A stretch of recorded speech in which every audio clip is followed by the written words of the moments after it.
Coordination committee बन गई, चुनाव में क्या किसका रोल रहेगा ये सारा नियम बना दिया गया। महागठबंधन की तरफ से, कांग्रेस की तरफ से एक मुस्लिम, दो मुस्लिम, वीआईपी की तरफ से है मुस्लिम, सीपीआई की तरफ से है मुस्लिम, मगर जो राजद जिस पे ज़्यादा भरोसा है मुसलमानों को, उसके तरफ से एक भी मुस्लिम चेहरा नहीं। क्यों आखिरकार? और बात हो रही है जिसकी जितनी भागीदारी उसकी उतनी हिस्सेदारी और हक अधिकार की बात हो रही है। तो कहाँ हक अधिकार दिख रहा है? अभी से ही आप लोगों को नज़रअंदाज कर दिया गया है। 70+ के लोग हैं, इनको कोऑर्डिनेशन कमेटी में ना दिया जाए कि इनकी सोच इतनी पुरानी सोच है जिससे जो मेन स्ट्रीम के वर्कर हैं उनको टिकट देने में परेशानी हो जाएगी, मेन मुद्दों से हटने में। फिर जब नौजवानों पे विचार आने लगा, नौजवानों का विचार राजद की तरफ से दिया गया, कुछ नौजवान चेहरे को दिया जाए, तो नौजवान चेहरों पर भी सहमति नहीं बनी कि वो ऑलरेडी माननीय होंगे या पार्टी के वर्कर होंगे, उसी पर संवाद नहीं हो सका। लेकिन इन टोटल जो महागठबंधन में जो संख्या है, शायद इतनी संख्या में तो एनडीए में तो नहीं होंगे जदयू और हम पार्टी और लोजपा के लोग। है कि 60 से 70, तो 60 से 70 वाले कौन कौन? जितने मुस्लिम लीडर हैं 70+ वाले हैं। कितने मुस्लिम 70+ हो गए। तनवीर हसन साहब 70+ वाले हैं। बहुत इसराइल मंसूरी तो अभी नहीं हो। कारी शोएब 70+ नहीं, हाँ, मैंने कहा माननीय लोगों में कारी शोएब और मंसूरी साहब का दोनों एक ही जिले के थे। दोनों पर विचार हुआ भी, लेकिन कहा गया ये पार्टी के जो लोग हैं उनसे बहुत जूनियर, जो पार्टी में युवा नेता हैं, ये बहुत न्यू कमर्स हैं, तो इनको पार्टी में और जगह नहीं दी। सेल में और नए कमर कोई नजर नहीं आए। जो लोग माननीय नहीं है उनके भी नाम की चर्चा प्रदेश अध्यक्ष के लिए हो रही है। अगर कोई प्रदेश अध्यक्ष मुसलमान बन जाए तो इसके लिए कोई आश्चर्य नहीं होना चाहिए आप लोगों को। 21 जून को और कोई नया नाम आ गया ऐसा जिसको आप आवाम के बीच घूमते हुए देखते हैं, वो प्रदेश अध्यक्ष की कुर्सी पर बैठ सकता है मुसलमान, ऐसी मुसलमान बन सकता है, ऐसी 90% संभावना है। 90%? हाँ, इस संभावना में ही आप लोग रहेंगे कि मतलब संभावना थी पिछले बार भी कि मुसलमानों को सीट मिलेगा, अच्छा खासा सीट मिलेगा लोकसभा में। आप लोगों ने भी देखा किस तरीके से सीट मिला। कोऑर्डिनेशन कमेटी का जो लिस्ट आया उसमें राजद की तरफ से एक भी मुसलमान नहीं है, और भाई साहब बोल रहे कि 60-70+ वाले लोग नहीं लाना चाहते हैं। तो मुसलमान नहीं है राजद में उनके अलावा? मुसलमान हैं, लेकिन अगर कोऑर्डिनेशन कमेटी में अगर नहीं लिया गया तो उन लोगों के लिए जगह बना के रखा गया है। भाई साहब का कहना ठीक है, पहले भी कई मुसलमान लोग प्रदेश अध्यक्ष हुए हैं राष्ट्रीय जनता दल में। हो सकता है कि जगह खाली है, बड़ा किसी मुस्लिम को मिले, कुछ होगा, ऐसे ही थोड़ी छोड़ दिया जाएगा मुसलमानों को। खुशफहमी है आप लोगों को? हाँ, इससे बड़ा जगह मिलेगा, काहे घबराते हैं। जिस दिन लालू जी के दिल में मोहब्बत पैदा हो जाएगा, मुसलमानों की तरफ नज़र डाल देंगे तो मुसलमानों को जरूर। तो अभी मोहब्बत नहीं है लालू जी? मोहब्बत है, हाँ। बहुत मोहब्बत है मुसलमानों से भी, उनको बहुत मोहब्बत है। हाँ। लेकिन मुसलमानों को तो मोहब्बत है, मगर लालू जी को मोहब्बत अब मोहब्बत है, तेजस्वी जी को ही मोहब्बत है। हाँ। लेकिन जिस दिन दिल से वो नज़र डाल देंगे तो मुसलमान कामयाबी ले लेगा। अभी लगता है कि ये मोहब्बत एक तरफा दिखता है।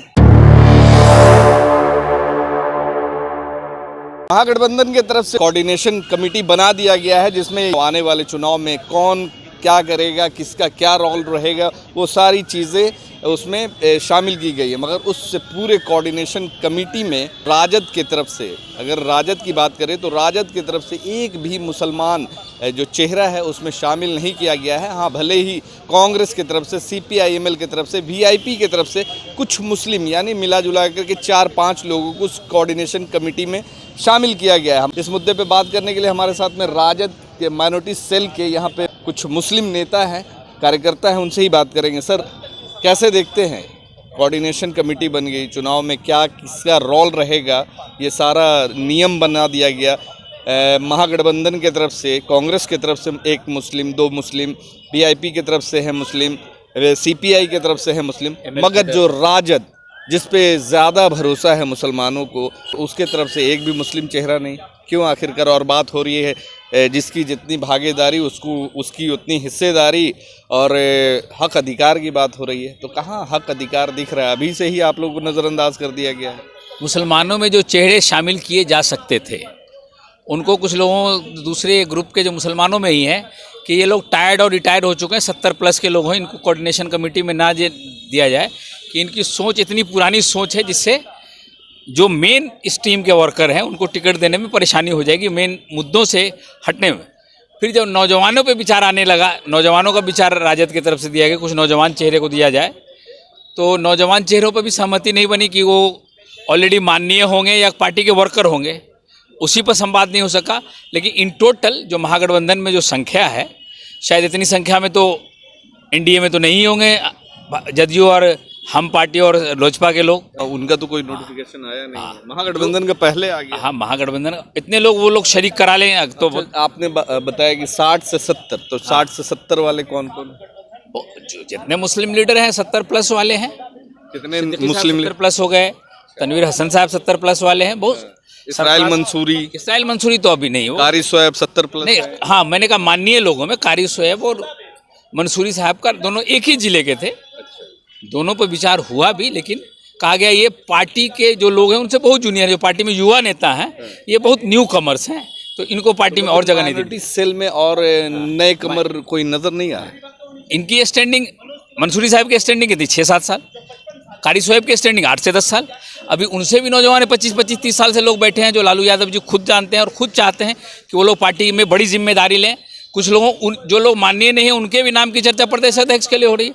अगर कोई प्रदेश अध्यक्ष मुसलमान बन जाए तो इसके लिए कोई आश्चर्य नहीं होना चाहिए आप लोगों को। 21 जून को और कोई नया नाम आ गया ऐसा, जिसको आप बीच आवाम के बीच घूमते हुए देखते हैं, वो प्रदेश अध्यक्ष की कुर्सी पर बैठ सकता है मुसलमान। ऐसी मुसलमान बन सकता है, ऐसी 90% संभावना है। 90%? हाँ, इस संभावना में ही आप लोग रहेंगे कि मतलब संभावना थी पिछले बार भी कि मुसलमानों को सीट मिलेगा, अच्छा खासा सीट मिलेगा लोकसभा में। आप लोगों ने भी देखा किस तरीके से सीट मिला। अब एक कोऑर्डिनेशन कमेटी की जो लिस्ट आया उसमें राजद की तरफ से एक भी मुसलमान नहीं है, और भाई साहब बोले कि 60-70 प्लस वाले लोग नहीं लाना चाहते हैं। तो मुसलमान नहीं है राजद में उनके अलावा? मुसलमान हैं, लेकिन अगर कोऑर्डिनेशन कमेटी में अगर नहीं लिया गया तो उन लोगों के लिए जगह बना के रखा गया है। भाई साहब का कहना ठीक है, पहले भी कई मुसलमान लोग प्रदेश अध्यक्ष हुए हैं राष्ट्रीय जनता दल में। हो सकता है कि जगह खाली है, बड़ा किसी मुस्लिम को मिलेगा। हाँ, कैसे मान ले, कैसे यकीन मान ले? ऐसा मोमेंट लगता है कि जब वहाँ अगर नहीं किया गया तो यहाँ प्रदेश अध्यक्ष खाली होगा। अभी चुनाव बहुत सा है, इसमें जो कुछ तो तेजस्वी जी रास्ता बना के रखे ही होंगे। ओपन नहीं कर रहे हैं, जब वक्त आएगा तो ओपन हो जाएगा। कि ओपन नहीं कर रहे हैं? हाँ, ओपन नहीं कर रहे हैं, लेकिन कुछ ना कुछ होगा। ऐसे ही थोड़ी छोड़ दिया जाएगा मुसलमानों को। खुशफहमी है आप लोगों की? हाँ, इससे बड़ा जगह मिलेगा, क्या घबराते हैं? खुशफहमी है कि बड़ा जगह मिलेगा जी मुसलमानों को, क्या लगता है? एकदम मिलेगा।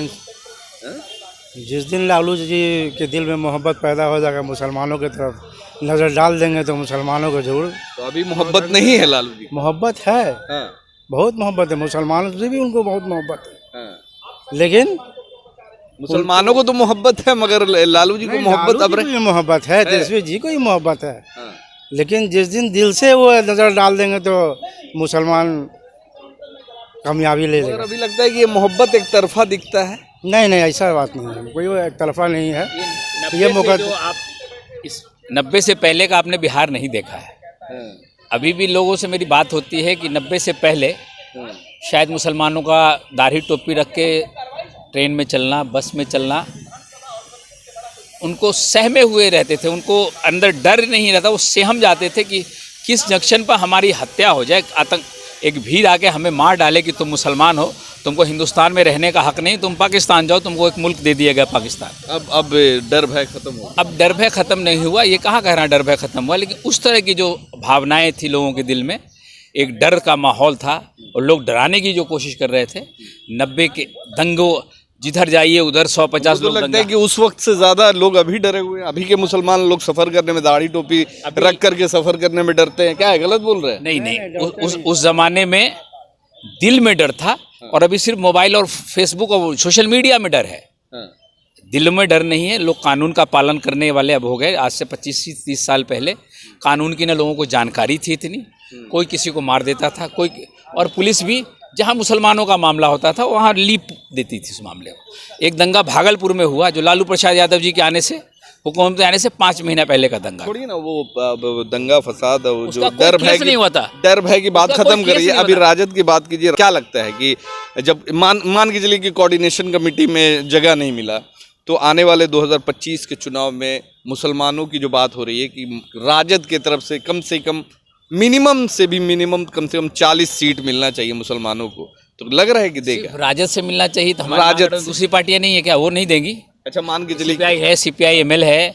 नहीं बात कर रहे हैं लोग कि 40 सीट कम से कम। लोग कहाँ के लोग बात कर रहे हैं? यहाँ हम लोग फुलवारी विधानसभा के लोग हैं, हम भी फुलवारी विधानसभा में एज ए ऑब्जर्वर तैनात थे। फुलवारी में सबसे ज़्यादा बात होती थी चुनाव की कि शहाबुद्दीन साहब की बीवी को टिकट नहीं दिया, मुसलमान इसको एक वोट भी नहीं देंगे, बड़ी उड़ा उड़ा के लोग कह रहे थे। लेकिन जहाँ 30 से 35% वोट से ज़्यादा जहाँ मुसलमान नहीं गिराता था, इस बार 53 से 55% मुसलमानों ने वोट गिराया। जो एमआईएम का कैंडिडेट भी खड़ा किया था उन्हीं लोगों ने, जो जदयू के दलाल हैं, जो लोग हमारे शरिया पे कब्जा करने की जिन लोगों ने कोशिश की थी अभी कुछ हाल दिनों में, और कुछ लोग नीतीश कुमार के लोग वहाँ बैठे हैं, बड़ी आवाज़ में उड़ा उड़ा कर अब मुसलमान ना देना वोट। अब तो शहाबुद्दीन की बीवी भी आ गई। अब 75% वोट गिरना चाहिए फुलवारी शरीफ में मुसलमानों का, जहाँ 35% ज़्यादा मुसलमानों का वोट किसी इलेक्शन में नहीं गिरा। ये पहला इलेक्शन था जहाँ 53 से 55% लोगों ने वोट गिराया।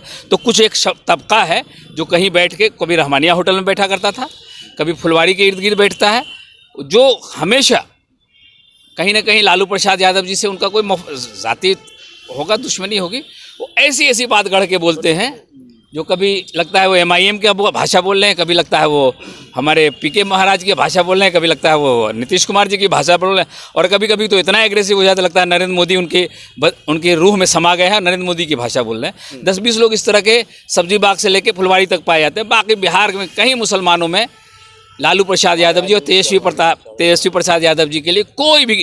अच्छा एक सवाल करेंगे कि बिहार के मुसलमानों का इस बार कितना बड़ा रोल होने वाला है 2025 के चुनाव में, जहां एक तरफ वक्फ बिल को लेकर जो एक मुसलमानों में आक्रोश है सत्ताधारी पार्टियों से, खासकर एनडीए से, वहीं दूसरी तरफ जो एक आसरा लगाई हुई है खासकर महागठबंधन से और कुछ और पार्टियां जो इस वक्फ बिल के सपोर्ट में है, तो क्या लगता है कि ऐसे में फ़ायदा महागठबंधन को ज़्यादा होने वाला है कि उस और भी पार्टियां हैं उसको फ़ायदा होने वाला है मुसलमानों के वोट से? वक्फ बिल का जो मुद्दा है उसका जो किसी के वोट बैंक पे कोई असर नहीं पड़ने वाला। अगर कोई इस मुद्दे को कह रहे किसी के वोट बैंक पे असर पड़ जाएगा, न किसी का वोट बैंक, ना हमारा वोट बैंक बढ़ना है, न जदयू का वोट बैंक गिरना है। जदयू को पहले भी मुसलमानों का वोट नहीं मिलता था, अभी भी मुसलमानों का वोट नहीं मिलेगा। अगर इस मुद्दे को हमने वक्फ बिल के मुद्दे का हमने ख़िलाफ़ किया है, बहुत एग्रेसिवली ख़िलाफ़ किया, अगर कुछ वोट परसेंटेज मुसलमानों का बढ़ जाए तो वही हमारा फ़ायदा होगा। मुसलमानों का वोट तो हमें मिलता ही था, लेकिन मुसलमानों का वोट परसेंटेज जो है, आप मुसलमान गाँव में जाएंगे तो यही सब यहाँ की उड़ती पुड़ी हुई बातें जो एमआईएम के लोग यहाँ बक रहे हैं, जनस्वराज के लोग यहाँ बक रहे हैं, वहाँ भी कुछ इस दिमाग के लोग बैठे रहते हैं। इलेक्शन के दिन ही मुसलमानों को वोट परसेंटेज को कम करने के लिए नकाब वाली औरतें करेंगी ईद का बाज़ार करने, बकरीद का बाज़ार करने जाए तो 4-4 दिन वो अब तक थैली और बैग लेके जाएंगी। वोट गिराने के दिन जहाँ उनका हक़ है, जमहूरियत का हक़ है, जो उनको ये शनाख्त देता है कि आप इस मुल्क की शहरी हैं, वो पर्दानशीन खातून में आधी से ज़्यादा औरतें वोट गिराने को नहीं तैयार होती हैं। उनको लाख खुशामद अब करने चाहिए, उनके घर के लोग इसके लिए इजाज़त नहीं देते हैं। और मुसलमानों का एक तबका वो भी अपने दरवाजे बैठ के ताली बजाता है कि ओकड़ा तो मिले झोला भर भर के, तोरा कुछ मिल रहा हो जो तू जा रही है। कुछ ये भी हैं जिससे मुसलमानों का वोट परसेंटेज 30 से 40% से ज़्यादा पूरे बिहार नहीं, पूरे हिंदुस्तान में नहीं बढ़ता है। आपको ये मुसलमानों का वोट परसेंटेज बढ़ाने के लिए काम करना चाहिए, ना कि मुसलमानों के सीट परसेंटेज बढ़ाने की बात। अगर मुसलमानों का वोट परसेंटेज बढ़ेगा तो ये फ़िरका परस्त ताकतें हैं, इनका ये होगा। और अपनी सीटें वोट मांगने जाते रहिए, सीट तो हम जितना देंगे उतना तो कोई दे भी नहीं सकता। और जीत के आने विनेबल सीट महागठबंधन की सीटें हम करें। पिछली बार भी यही मीटिंग हुई थी, मेरे अलावा किसी ने नीतीश नहीं बोला होगा, तेजस्वी जी को, कौसर खान भी थे, उन्होंने कहा 6 सीट मुसलमानों को चाहिए। मैंने कहा 4 तो हुई कि 2 हमको और दे दीजिए, बगहा और बेतिया दे दीजिए। वाल्मीकि नगर है, बगहा नहीं, वाल्मीकि नगर और बेतिया दे दिए। दोनों हम जीत के हैं, बड़े लीडर हैं यहाँ बैठे होंगे, उनसे पूछ सकते हैं कि मैंने उठा। और दोनों सीट पर हम बैठ के जीता के लाएंगे मुस्लिम कैंडिडेट। और आप जिनको दे रहे हैं वो भी नहीं जीतने वाला है, तो क्यों नहीं हम अपने लोगों पर दाव लगाएं। कुछ ऐसी सीटों पर भी हम बात करेंगे जहाँ मुसलमान का वोट ज़्यादा है, फिर भी मुसलमान नहीं जीत सकते हैं और दूसरे लोग भी नहीं जीत सकते हैं, तो हम भी वहाँ चाहेंगे, हम लोग की ये राय रहेगी वहाँ मुसलमान कैंडिडेट दिया जाए और उस पर हम लोग पूरे प्रदेश से जाकर वहाँ ताकत लगाएंगे उनको जिताने के लिए। राजद अल्पसंख्यक प्रकोष्ठ के कुछ मुस्लिम नेता और कार्यकर्ता यहाँ पे थे जो कि खुशफहमी में है और शायद ये संभावना जता रहे हैं कि आने वाले कम से कम अभी जो कोऑर्डिनेशन कमेटी में उन्हें शामिल किया जाना था, राजद की तरफ से एक भी चेहरा जो खास कर मुसलमानों का नहीं नज़र आ रहा है, वो हो सकता है कि आने वाले 2025 के चुनाव में जितनी सीट ये डिमांड कर रहे हैं शायद महागठबंधन की तरफ से और राजद की तरफ से सबसे ज़्यादा लोग आसरा लगाकर बैठे हुए हैं कि राजद इस बार मुसलमानों को झोली भर के सीट देगी। अब देखना होगा कि मुसलमानों को सीट मिलता है या फिर कोऑर्डिनेशन कमेटी की तरह इन्हें भी नज़रअंदाज कर दिया जाता है। धन्यवाद।